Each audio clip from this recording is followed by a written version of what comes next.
स्वामिनाथ करुणाकर दीनबन्धो श्रीपार्वतीश मुखपङ्कज पद्मबन्धो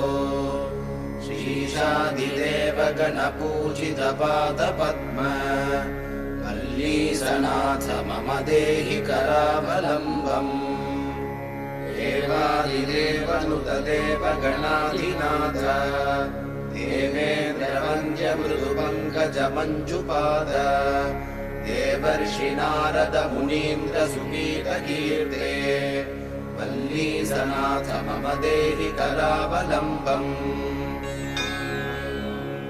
नित्यान्नदाननिरताखिल रोगहारिन्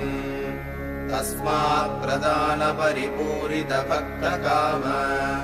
श्रुत्यागम प्रणववाच्य निजस्वरूप वल्लीसनाथ मम देहि करावलम्बम् क्रौञ्चासुरेन्द्रपरिकण्डल शक्तिशूल पाशादिशस्त्र परिमण्डित दिव्यबाणे श्रीकुण्डलीश धृततुण्ड शिखीन्द्रवाह वल्लीसनाथ मम देहि करावलम्बम् देवादिदेवरथमण्डल मध्यवेद्य